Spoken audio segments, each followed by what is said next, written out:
I died for 6 minutes in 2003. Heaven isn't what we think it is.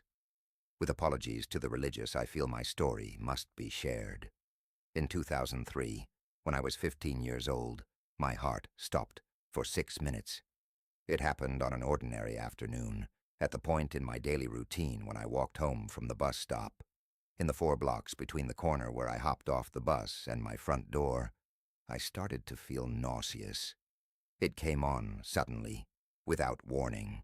I'd felt just fine all day, ate a lunch of Bosco sticks and marinara sauce, something I'd eaten hundreds of times throughout high school. Before I had an opportunity to consider alternative causes, I broke out in a cold sweat.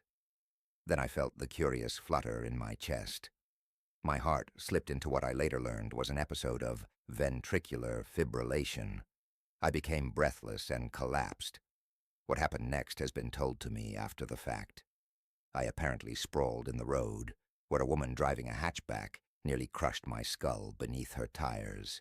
Instead, she screeched to a halt, tried to rouse me, then dialed emergency services when she failed to do so. EMS arrived to discover my heart had stopped beating.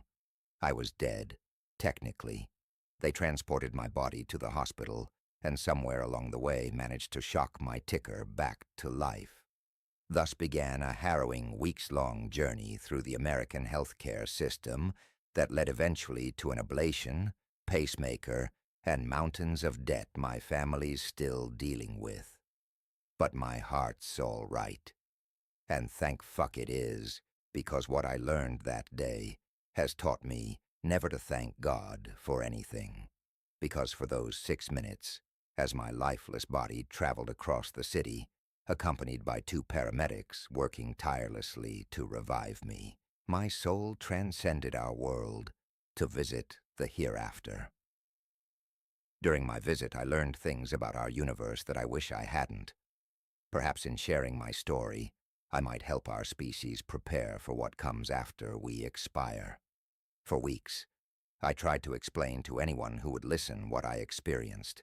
Everyone told me I'd suffered a very serious and traumatic experience for a young man, that the event left scars on my psyche as well as my heart. I gave up trying to convince them. I slowly began to convince myself that what they'd told me was true. I'd simply imagined it. A death dream, as it were, the mind reckoning with its own imminent demise, trying to make sense of the experience. Then I met someone who claimed to have met God.